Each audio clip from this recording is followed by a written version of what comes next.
thanks to my father that I was introduced to technology, but when I grew up, there was no internet and technology wasn't as abundant as it is today. I think what I spent the last 10 years of my life on is a very simple question, and the question is technology actually of strategic value? That is the core question that I spend my time on. And I think a lot of us have this fundamental discussion, is technology actually of strategic value? I spent a lot of time researching this. This continues to be my greatest strategic thinker of all times on the subject. This is my favorite guru. This is Professor Iron Mike Tyson. I think the greatest strategist that ever lived, certainly because at one point he had the brilliant statement, everybody has a strategy until they punch you in the mouth. And I think that says it brilliantly. In terms of technology, it's very simple. The question is not when, the question if, but it is something that you have to consider, what is going to be the true impact of technology. And I think looking through the eyes of digital natives is a very good way to actually address that problem.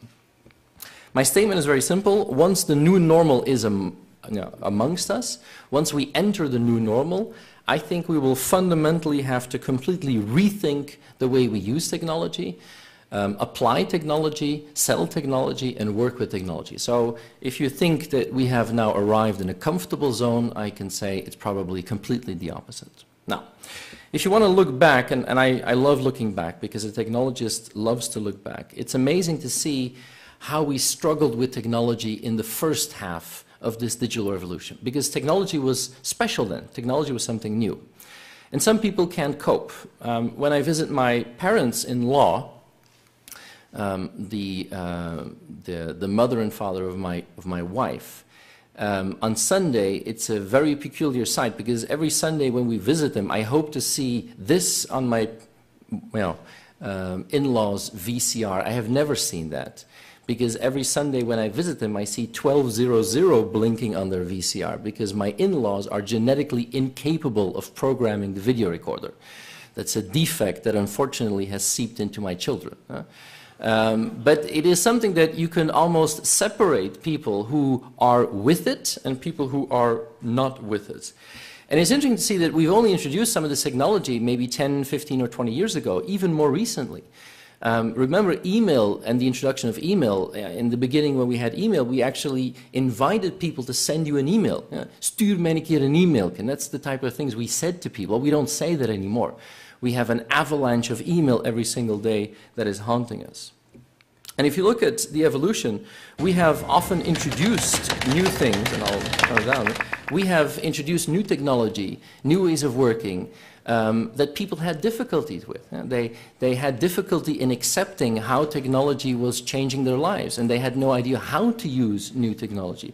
In a number of cases, they used it completely wrong. So we have had a very interesting period where we, as technologists, introduced new technology, and people actually had difficulty in accepting that.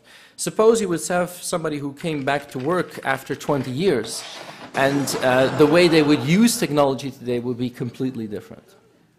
Now, we have had very simple laws in IT for a very long time. I think the most fundamental law we've had in our profession is Moore's Law, which basically said technology doubles in capacity every 18 months. We've had that for 35 years, and we'll have it for 20 more. That has been brilliant to us. But if you look at the evolution, this means that we've had an extreme acceleration of user experiences. I was introduced to technology by this. My father came home 30 years ago and hooked this to our television set, and that produced this. And I thought, wow, this blew my mind 30 years ago. If you now show this to a real digital native, one of your 13-year-olds, they will wet their pants from laughing. But 30 years ago, this was really cool technology. Who remembers that, by the way? Who still remembers that? And you call yourselves digital natives. Well, not really. Yeah? But we've had one hell of a ride. If you see the evolution, every 10 years we made a quantum leap. We went from mega to giga to tera to peta, and some people coped and some people couldn't cope. But what we now see very clearly is technology is changing a number of things fundamental. Technology isn't for the technologists anymore. Technology is actually a very mainstream environment. And if I want to illustrate that, I think there is one big term that is really affecting us in the technology sector. It's called consumerization. Consumerization is very simple. It means most of our employees have better computers at home than at work. They have better internet access at home than at work. That's not just your company, that is a general problem. Is it a problem? It is definitely a problem, certainly for us. I was in Australia last year, and I found a very interesting survey in Australia. They asked the question, what are the necessities in life? And these were the top answers. Top answers were number 1, car, number 2, airco, which is very Australian, because without a car and airco, you die in Australia. But the answers to the question, what are the necessities in life, the top answers were cell phone, TV, cable TV, high-speed internet, flat screen, and iPod on the question, what are the necessities in life? Food didn't make it to the list. That's the type of technological society we're getting into. And this is beginning to become a status symbol as much as anything else. I love flat screens as a status symbol. You get invited to somebody's house for dinner. You walk in, and in the living room, in the corner, there is still one of those old, fat televisions, and you immediately think there is a serious financial problem in this household. You know? If they don't have a wall-to-wall plasma, you try to get out as quickly as possible. And this is an interesting behavior, and certainly if you look at the next generation, if you look at these digital natives, for us, the old people, technology was work. For them, technology is life. And if you look at a digital native, they wake up with technology. They go to sleep with technology, and for a brief period, they actually work with technology at the work environment. But that is completely different from the last 5 or 10 years. We have new behavior patterns. We have new illnesses. We have new diseases. One of my favorite words at this moment is this one. It's called nomophobia. It's the fear of being out of cell phone range. It's the angst om geen streepjes te zien. They treat people for that in the US now these days.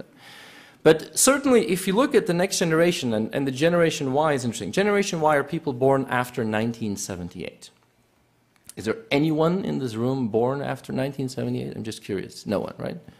Well, how hilarious to have a discussion on digital natives with no Generation Y in the room. Huh? There is one. There is one. Look, could you stand up, please? Yeah. Look at this. Look at this specimen. Huh?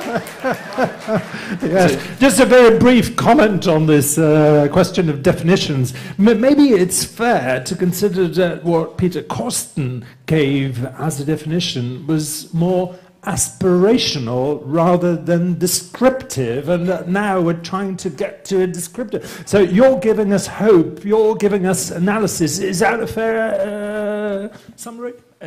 I go with that, absolutely. Okay, and let's ask the digital native in our room whether we're on the right track to understanding what your group is about. Well, to be very honest, I love these slides because I recognize, I would say, my own parents, my grandparents, I recognize you. So and for me, I really say, I'm the one that was, I would say, brought up in these Facebooks, Twitters, MSN. I had my first girlfriend was on MSN and Facebook. So I'm brought up in all these technologies, and it's great to see these slides. Okay, so let's have some more, and we'll be back with you in just a minute. We're enjoying it, so let's have some more. But he's a brave man to be able to sit with all these old people and discuss about new technology. And my favorite definition for somebody like him of work, and I love this, you know, work for these people is the brief period during the day where I still have to use old technology. Yeah? That is their definition of work. And this might be challenging, but it's the reality now these days. We have young people who come and apply for a job at my company. We're a hip company. Yeah? And on the first day, we give them a laptop and a mobile phone. Up until 3 years ago, they said, thank you. Now, on the first day, we give them a laptop and a mobile phone, and they look at me and say, you don't think I'm going to use that, do you? That is game-changing behavior. And that's very stressful for us as technologists and stressful for companies as well. And if you ask me the question, are we there yet? My statement is no, we're probably only halfway there. And we're getting into a new normal in dealing with digital, with new players. I don't want to spend too much time on it, but you know, Google is an interesting example. You're familiar with the BGBC, before Christ, before Google type of statements. But that's the type of demarcation zone we're getting into. One of my favorite questions now at a job interview is this one. You know? If I Google your name, what's the most interesting thing I will find? You know? And there you see, this is completely different how one of us reacts to it and somebody like him reacts to that. As a matter of fact, I also find more interesting things about him than about us if I Google ourselves. But it's an interesting phenomenon where we're now